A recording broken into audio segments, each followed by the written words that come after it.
नमस्कार, सत श्री अकाल, आदाब। मैं आपके साथ आपकी अपनी अमनदीप कौर स्वागत करती हूँ टेलीविजन चैनल में आपका। श्री कृष्ण ने कहा था कि परिवर्तन संसार का नियम। जब समय में परिवर्तन होता है तो उसे युग कहा जाता है। जब वातावरण में परिवर्तन होता है तो उसे मौसम कहा जाता है। लेकिन इसी प्रकार जब मनोविज्ञान के क्षेत्र में, इंसानों में और जीव जंतुओं में कोई परिवर्तन होता है तो उसे वृद्धि और विकास कहा जाता है। बिल्कुल, वृद्धि और विकास हमारे पहले चाइल्डहुड ग्रोइंग अप बुक के पहला यूनिट, जो कि सबसे इम्पोर्टेंट है। यहाँ पर हम समझेंगे कि बच्चे की मानसिकता क्या होती है, आखिर बच्चे का स्वभाव कैसा होता है, आखिर बच्चा बड़ा कैसे होता है, और बच्चे में क्या समस्याएं और उन्हें की क्या ज़रूरतें होती हैं। चलिए शुरू करें। आज हम जिस यूनिट के बारे में जानने वाले हैं वो यूनिट काफ़ी खास है, क्योंकि वो सिर्फ किताबी बातें नहीं, वो आपसे, मुझसे और आने वाले हर एक जीवन में आने वाले हर एक पल में जो बच्चे आएँगे, हमारे स्कूल में जब हम टीचर बनेंगे, तब जो बच्चे आएँगे, उनके बारे में है। हमारा पहला क्वेश्चन होता है, वृद्धि क्या है और विकास क्या है? आज अब मैं इसे आपको कोशिश करूँगी कि सरल माध्यम से समझाऊँ। अगर आपको फिर भी कुछ समझ ना आए तो बिल्कुल कमेंट में मुझे अपना प्रश्न टाइप कर दें, मैं आपको आंसर लिख के दे दूँगी। बाकी जैसा मैंने आपसे वादा किया था, childhood and growing up book के सबसे इम्पोर्टेंट क्वेश्चन, सभी इम्पोर्टेंट क्वेश्चन मैं डिस्क्रिप्शन में डाल दूंगी। वो पीडीएफ आप डाउनलोड कर सकते हैं और आप उसकी तैयारी कर सकते हैं। ओके। बाकी अगर आपको इसके बारे में बहुत ज़्यादा या डीप में जानना है तो आप बुक पढ़ें, लेकिन इसका बारे में थोड़ा थोड़ा मैं आपको अपनी एक वीडियो में बता दूंगी। अगर कोई सवाल आए, अगर आपको आता भी ना हो, तो आप उसको अपने जीवन से जोड़कर बहुत आसानी से उसका आंसर दे सके। और याद रखिएगा कि इसमें आपको 16 नंबर के क्वेश्चन आने वाले हैं और 4 नंबर के क्वेश्चन भी आएंगे। अगर आपने 16 नंबर के क्वेश्चन तैयार कर लिए तो यकीन मानिए आपको 4 नंबर के क्वेश्चन यूं ही आपको नंबर दिला जाएंगे। और बाकी रही बात, आपको मैं इसके पेपर के बारे में और भी विस्तार से आगे वीडियो में बताऊंगी। धन्यवाद। चलिए शुरू करते हैं। द चाइल्डहुड एंड ग्रोइंग वाला है, वृद्धि और विकास क्या है, इसके सिद्धांत क्या है।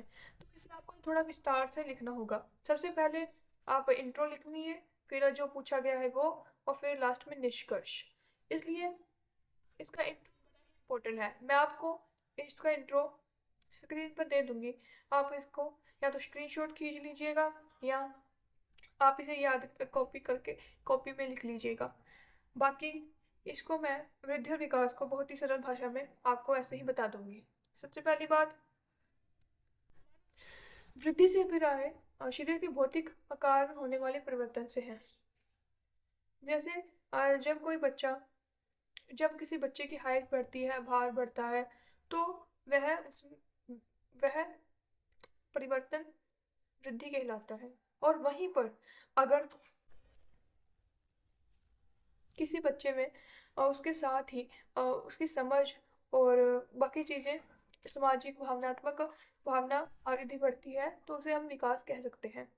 तो वृद्धि के लिए गैसिल, जो कि एक बहुत ही प्रसिद्ध मनोवैज्ञानिक है, की एक परिभाषा जरूर आप लिख लीजिएगा। मैं आपको स्क्रीन पर भेज रही हूँ। इस आपको मिनिमम क्वेश्चन में 2 परिभाषाएं लिखना ज़रूरी है। इससे ये होगा कि आप बहुत अच्छा एक संगठित आंसर लिख पाएंगे। इसके बाद आपको इन परिभाषाओं को पढ़ लीजिएगा। गैसेन के अनुसार वृद्धि का संबंध जीवन की आर्थिक प्रक्रिया स्वाभाविक से है, जो कि जन्म से पूर्व ही आरंभ हो जाती है और इसकी अभिव्यक्ति में आंतरिक विकास से उत्पन्न होता है। तो हाँ, यह जो वृद्धि है यह हमारे खुद से ज़्यादा संबंधित होती है, बाहरी वातावरण से अलावा।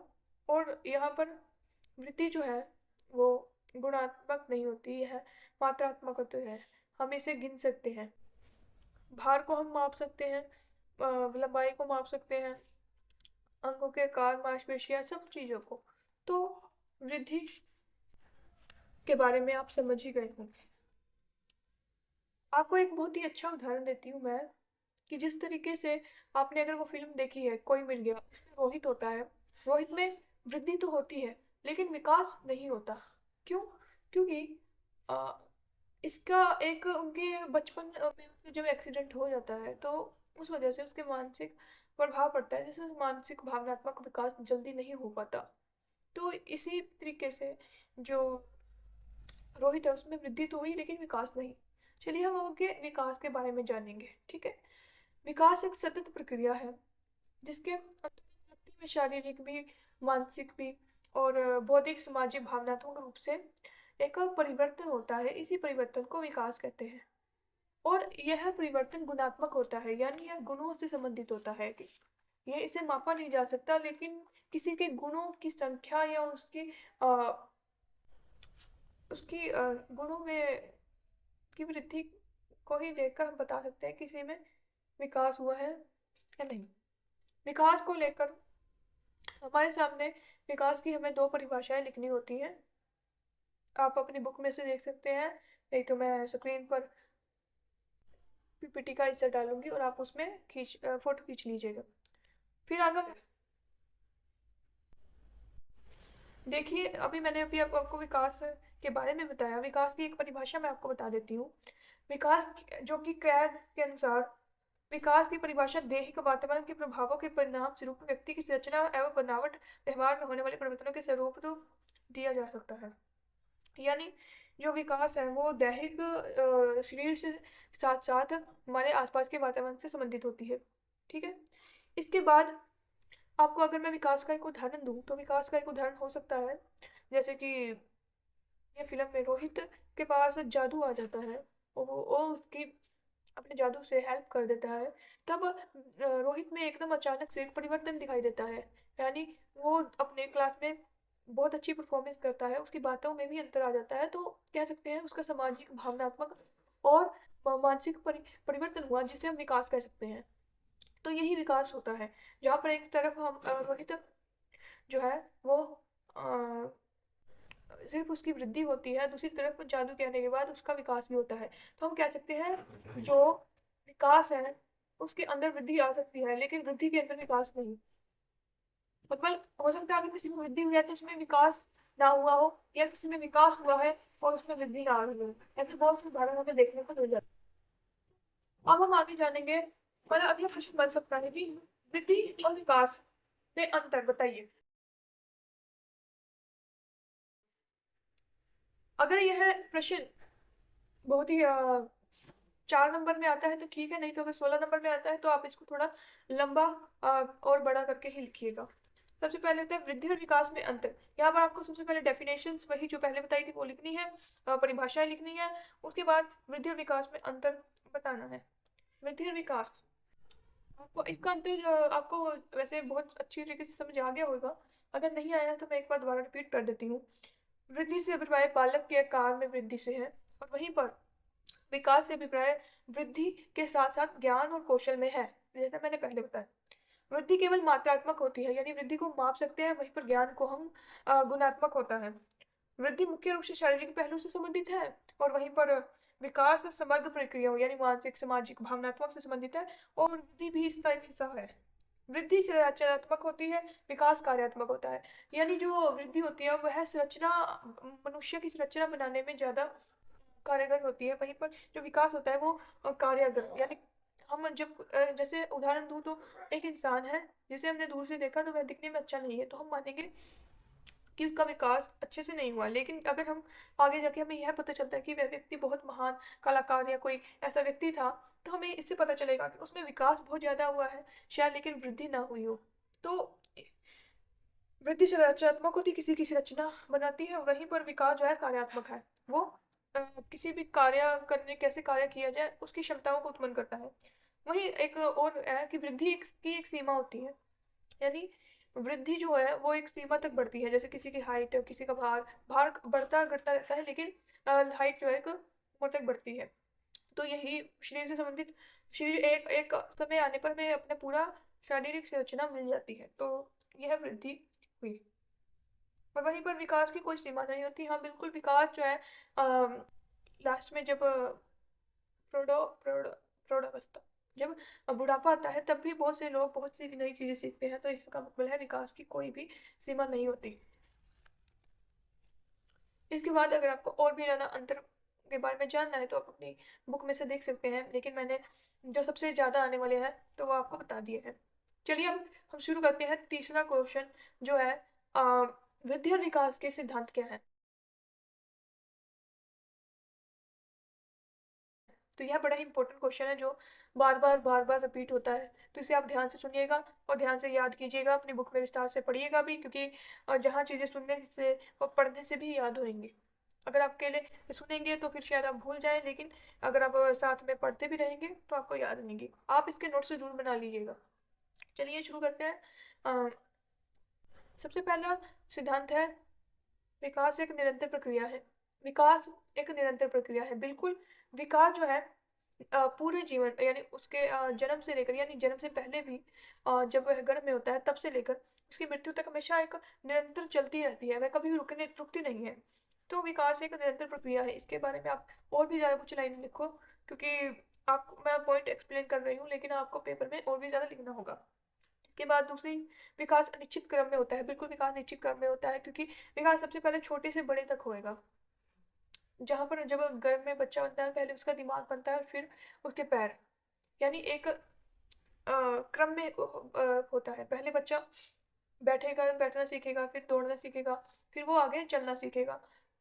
सॉरी, बच्चा पहले बैठना सीखेगा, फिर उठे बैठना, फिर उठना, फिर चलना, फिर दौड़ना सीखेगा। तो यह एक क्रम में हो रहा है, तो इसलिए विकास एक निश्चित क्रम में होती है। विकास क्रम से संबंधित है। बिल्कुल विकास जो है वो किसी के मानसिक, सामाजिक, भावनात्मक विकास सबसे संबंधित है। यह अलग नहीं है, बिल्कुल एक साथ है। अगर किसी के जीवन में उसका मानसिक विकास कम है और भावनात्मक ज़्यादा है तो भी समस्या होगी। अगर किसी के जीवन में उसका मानसिक जो है वो ज़्यादा है लेकिन भावनात्मक कम है तो भी समस्याएं होती हैं। और वहीं पर अगर किसी का शारीरिक का कम हुआ है तो फिर तो ये सारी ही चीज़ें होना होती ही हैं। तो इस प्रकार ये सारे एक दूसरे से संबंधित है। विकास सीधा ना होकर वक्रात्मक होता है। तो हाँ बिल्कुल, विकास जो है वक्रात्मक होता है, वह एक स्प्रिंग की तरह होता है। तो इसमें विकास कभी बहुत तेज होता है, बहुत जल्दी होता है, कोई बच्चा बहुत जल्दी सीखता है, बहुत कम सीखता है। तो यह एक निश्चित प्रक्रिया नहीं है, यह वक्रात्मक है। सामान्य से विशिष्ट की ओर, बिल्कुल। एक बच्चा जो होगा वो पहले सामान्य चीज़ें जैसे कि अपने हाथ उंगलियां चलाना, हाथ उंगलियां को मोड़ना सीखेगा, और फिर धीरे धीरे वह विशिष्ट, हाँ, किसी चीज़ को पकड़ना या कोई चीज़ उठाना जैसी जो है नई नई चीज़ों को सीखेगा। इसी तरीके से हमारा जो पांचवा पॉइंट है वो है, छठा पॉइंट, सॉरी, छठा पॉइंट है वो है, विकास व्यक्तिगत विभिन्नताएं होती हैं। बिल्कुल विकास सभी का विकास में अलग अलग विभिन्नताएं होती हैं। जैसे अगर कोई बहुत जल्दी सीख लेता है, बहुत कोई बच्चा बहुत जल्दी चलना सीख लेता है, बहुत धीरे सीखता है कोई बच्चा, वहीं पर कोई बोलना जल्दी बोलता है, कोई धीरे से बोलता है। तो यह सब विभिन्नताओं का ही असर होता है। तो हर बच्चा स्पेशल होता है, ऐसे हर एक बच्चा स्पेशल होता है, हर एक बच्चे में अपनी खासियत होती है। जैसे आइंस्टाइन ने कहा था कि अगर हम किसी बच्चे को यह कहेंगे कि अगर हम किसी मछली को यह कहें कि वह पेड़ पर चढ़े और कोई किसी बंदर को कहे कि वह पानी के अंदर तैरे, तो वो दोनों एक जिंदगी भर खुद को मूर्ख समझते रहेंगे। इसी तरीके से हम यह कह सकते हैं कि जो बच्चे होते हैं ना, उन सब में अपनी विशेषता होती है, उनमें विभिन्नताएं होती हैं, और ये सबसे बड़ी खासियत होती है। क्योंकि एक रंग से रंगा हुआ जो संसार है वो बिल्कुल भी सुंदर नहीं लगेगा, उसमें अलग अलग रंग ही सबसे ज्यादा उसकी खूबसूरती को बढ़ाते हैं। फिर हम उसका अगला जो है सातवां पॉइंट में है, प्रारंभिक वर्षों में विकास की गति तीव्र होती है। बिल्कुल, जब बच्चा छोटा होता है तो उसकी जो सीखने की और जो चीज़ों को जानने की, कोई नई चीज़ करने की जो उनकी मतलब कह सकते हो उनकी जो क्षमता है ना वो बहुत ज़्यादा होती है, और बहुत ही तेज़ी से होता है उसका विकास। और आप देखते हो ना, छोटे से बच्चे में थोड़े ही दिन में दांत आ जाते हैं, थोड़े ही दिन में वह चलना उठना बैठना सीखता है, ये सबसे तेज़ गति है। उसके बाद उसकी गति जो है धीमी पड़ जाती है। और मैं सच बताऊँ तो ये वही टाइम होता है, चाहे हम शैशवावस्था कहें, बाल्यावस्था कहें, या किशोरावस्था तक भी, जब बच्चा आउट ऑफ द बॉक्स सोच सकता है। इसके बाद समाज उसे एक बॉक्स में बंद कर देता है, जहाँ पर उसे उस बॉक्स में रहकर ही सोचना पड़ता है कि कोई चीज़ कैसे है। और जो बच्चे आउट ऑफ द बॉक्स सोचते हैं वही हमारे आने वाले जो समाज की रूपरेखा को तय करते हैं। और आप इतिहास उठाकर देखिए, ऐसे बहुत से बच्चे हुए हैं। चलिए अगली हम जानते हैं, आठवां है, समान विकास प्रतिमान। बिल्कुल, विकास सब में होता है, समान होता है, लेकिन उनकी गति अलग अलग होती है। किसी की गति तेज होगी, किसी की कम होगी। जो नौवा क्वेश्चन, नौवा जो पॉइंट है वो है विभिन्न पक्षों के विकास की गति। तो विभिन्न पक्ष का अर्थ है मानसिक विकास, सामाजिक विकास और भावनात्मक विकास। अगर किसी में भावनात्मक विकास हुआ है तो इससे यह भी मतलब नहीं कि उसमें मानसिक विकास हुआ हो, और अगर कहीं पर किसी में भावनात्मक विकास ज़्यादा है और वहीं पर उसमें मानसिक विकास कम है, तो यह कह सकते हैं कि कोई पक्ष बहुत ज़्यादा विकसित हो जाता है, कोई पक्ष बहुत कम। तो बराबर हो, समान हो, थोड़ा नीचे हो तो चल जाता है, लेकिन अगर कुछ भी ना हो तो बहुत प्रॉब्लम होती है। फिर हम जो 11वां पॉइंट है वो है परिपक्वता और अधिगम। बिल्कुल समय के साथ जो बच्चा होता है वह परिपक्व यानी मैच्योर होता है, और साथ ही उसमें अधिगम अधिगम सीखने की क्षमता, सीखने की इच्छा बहुत ज़्यादा बढ़ जाती है। वो जितनी उसे नई नई चीज़ें सीखना चाहता है। और बच्चों को देखेंगे तो इतना ज़्यादा चलते वो बार बार सवाल पूछते हैं, बार बार किसी ना किसी चीज़ के बारे में पूछते रहते हैं। हम अक्सर उनके बच्चों के सवालों से तंग आ जाते हैं, लेकिन यह उनके विकास की एक प्रक्रिया का एक हिस्सा होती है। फिर हम जो 13वां पॉइंट है हमारे पास, नहीं 12वां पॉइंट है, विकास मात्रात्मक गुणात्मक होता है। बिल्कुल विकास जैसे अब मैंने कब बताया था आपको, विकास में जो है वृद्धि भी आती है, तो विकास मात्रात्मक यानी उसे गिना भी जा सकता है और मात्रा भी मापी जा सकती है, और वहीं पर उसका गुणात्मक भी होता है क्योंकि उसके गुण का माप भी नहीं किया जा सकता, यानी विकास दोनों होता है। वहीं पर 13वां पॉइंट है सामाजिक मानक और विकास। हाँ, बिल्कुल समाज में विकास के कई मापक होते हैं, लेकिन समाज उसके मापक बिल्कुल अलग-अलग है, सबका दृष्टिकोण अलग है, तो उनके मानक भी अलग है, लेकिन विकास होना ही है ये तो पक्का है। तो इससे कोई फ़र्क नहीं पड़ता कि समाज में कोई आपके बारे में क्या सोचता है, क्योंकि विकास सब में प्रकृति सबको एक मौका देती है, सब में विकास करती है और सब में विकास उसकी ज़रूरत के अकॉर्डिंग होता है। विकास में पूर्वानुमान।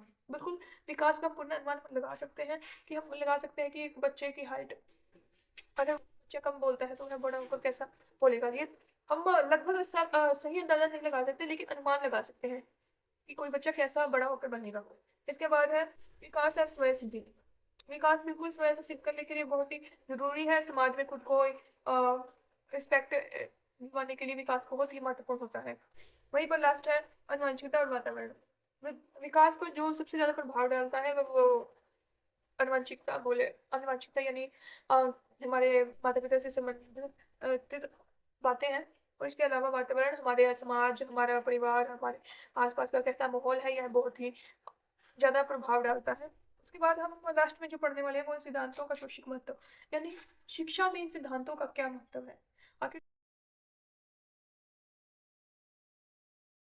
आखिर शिक्षा में ऐसा क्यों हम पढ़ रहे हैं कि ये विकास और वृद्धि और विकास क्यों सीख रहे हैं आखिर हम। सबसे पहली बात, व्यक्तिगत विभिन्नताओं का ज्ञान। जहाँ अब जब हम इसको पढ़ लेते हैं तो हमें यह समझ आता है कि जो हर एक बच्चा स्पेशल होता है, हर एक बच्चा अलग होता है। जब हम एक शिक्षक बनेंगे ना, तब हम किसी बच्चे को ना, उसकी पढ़ाई अगर उसकी कम हुई है या वो किसी और चीज़ में अच्छा नहीं, तो हम उसे ना शायद हम उसे क्रिटिज्म ना करें। बहुत से टीचर होते हैं जो बच्चों की किसी कमी के कारण उसका बहुत ज़्यादा क्रिटिज्म करता है, जो उनमें हीन भावना उत्पन्न कर देता है, जो गलत है। तो इसलिए उनकी यह शिक्षा बड़ी ही ज़रूरी है कि व्यक्तिगत विकास, सभी भी व्यक्ति विभिन्नताएं हैं, सबकी व्यक्तिगत विशेषताएं हैं, और इन विशेषताओं को समझना चाहिए और उसे उनके जो गुण हैं उनको विकसित होने का सही मौका मिलना चाहिए। और अगला जो हमारे सिद्धांतों का महत्व है कि विभिन्न अवस्थाओं का महत्व। बिल्कुल, जब हम बच्चे की यह जान लेते हैं कि हर एक बच्चा एक अवस्था में ऐसा बिहेव कर रहा है, उसकी यह ज़रूरतें हैं, तो कहीं ना कहीं हम उनकी ज़रूरतों को पूरा करके उनके जो व्यवहार है उनमें अंतर ला सकते हैं।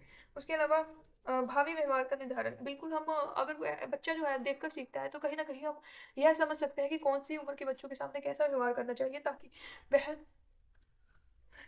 ताकि उनमें भी व्यवहार में उनके सुधार आए।